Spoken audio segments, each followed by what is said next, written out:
I'm very happy. Okay, ఇప్పుడు మన song launch కి ఐ థింక్ ఇంకో మాక్సిమం 3 minutes ఉంటుంది. 3 minutes వరకు అయితే మీరు ఇక్కడే ఉంటున్నారు, ఓకేనా? సో మీరు రెడీ అయిపోండి దానికి.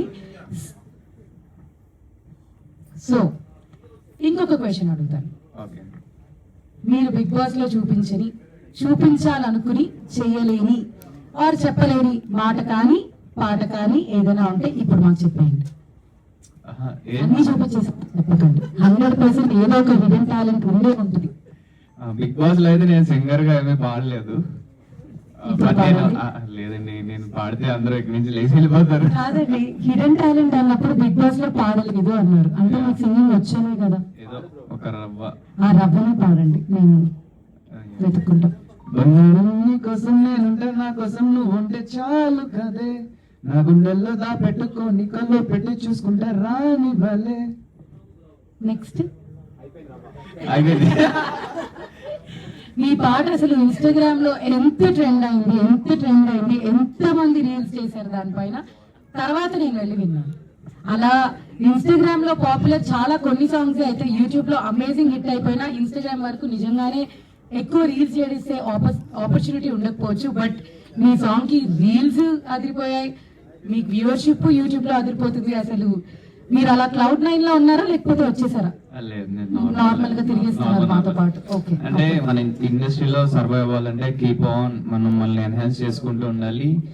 ఏదొచ్చినా అది మన లక్, హార్డ్ వర్క్ రెండు కలిపి వస్తుంది. అండ్ అది వచ్చింది కదా అని మనం ఓన్లీ హ్యాపీనెస్ లో ఉండిపోయి వర్క్ చేయకపోతే నెక్స్ట్ ఇంకేం ఉండదు. గ్రౌండెడ్ అంటున్నారు, నేను చాలా గ్రౌండెడ్ ఉంటాను. నార్మల్. ఓకే, మన పాట రెడీ అయిందా? పాపం ఆయన మీరు పాట అయ్యేంత వరకు నన్ను ఇక్కడ పెట్టకండి ప్లీజ్. అది ఆయన పిలవండి. ఏంట్రా, బిగ్ బాస్ అగ్ని పరీక్షలో కూడా అంతే, ఇప్పుడు కూడా అంతే. నా దగ్గర ఎక్స్ట్రా మైక్ ఉంది, రండి.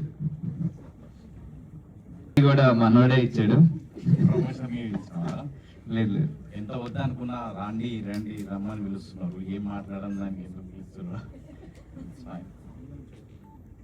హిడెన్ టాలెంట్ అంటే సడన్ గా ఏం హిడెన్ టాలెంట్ చూపించాలి? ఎన్ని పరీక్షల్లో గెలిచి శంకర్ గారు చెప్పాలి. ఇంతకు ముందు నేను మిమ్మల్ని ఎందుకు పిలిచానంటే వాళ్ళని అడిగిన క్వశ్చనే మిమ్మల్ని అడగడానికి. అదేంటంటే అగ్ని పరీక్షలో నేను ఇది చూపిద్దాం అనుకున్నా, నాకు ఈ టాలెంట్ ఉంది కానీ అంత స్కోప్ అక్కడ ఇవ్వట్లేదు అనుకుని మీ లోపల దాచేసిన హిడెన్ టాలెంట్ పేరు పిలిచాక స్టేజ్ పైకి రాకపోవడం కాకుండా వేరే ఏదైనా టాలెంట్ ఉంటే మాకు చెప్పండి, చూపించండి. నేను అక్కడ పాట కూడా పాడడం జరిగింది, అది బయటికి రాలేదు. మళ్ళీ నేను పాడి మిమ్మల్ని ఇబ్బంది పెడదాం అనుకుంటున్నాను. సో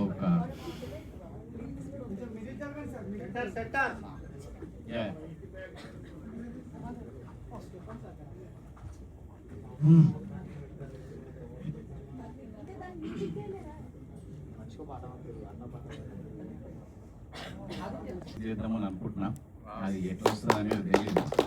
సో ఇది ఇప్పటివరకు ఎక్కడ చెప్పలేదు. స్లోగా వర్క్ చేసి దానిపైన నిదానంగా మంచిగా రిలీజ్ చేద్దామని అనుకున్నా. హీరోయిన్ ఏం ఫిక్స్ అవ్వలేదు, ఇండివిజువల్ హీరోయిన్ పెట్టుకొని ఈసారి.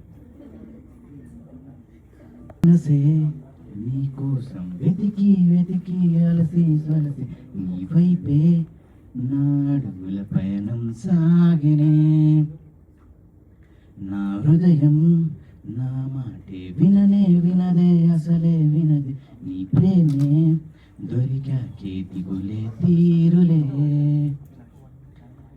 ఎందరిలో ఉన్నా కానీ ఒంటరిలానే అనిపిస్తుంది, చెలియా నిన్ను చేరేదన్నడే. నా ఊహల రానివి నీ వైఖరలో ఎప్పుడూ కనిపిస్తావే, నిజమై నిన్ను చేరేదన్నడే.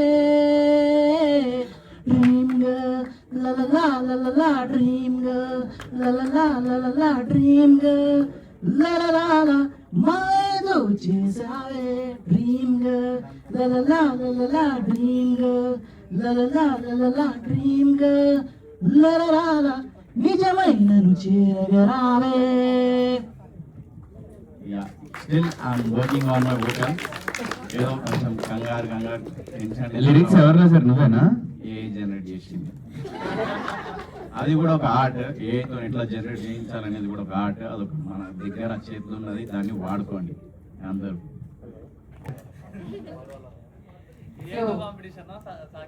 సాగిపోయి అందరితోనూ అందరికీ కాంపిటీషనే ఉందండి ప్రస్తుతానికి అయితే. సో ఇదే అండి హిడెన్ టాలెంట్. నేను ఇంతకుముందు మనకి ఇచ్చా కదా, మీరు నాకు ఇలా ఊపేశారు కదా, అదే ఇది హిడెన్ టాలెంట్. కొంచెం టైం పడుతుంది, కానీ వెయిట్ చేయండి, వస్తాం. కళ్యాణ్ పడాలి కదా అన్నాడు కదా, వస్తాం కొడతామని చెప్పి వస్తా, ఖచ్చితంగా కొడతాం. Thank you. థ్యాంక్ యూ అండి, thank you. So please have a seat.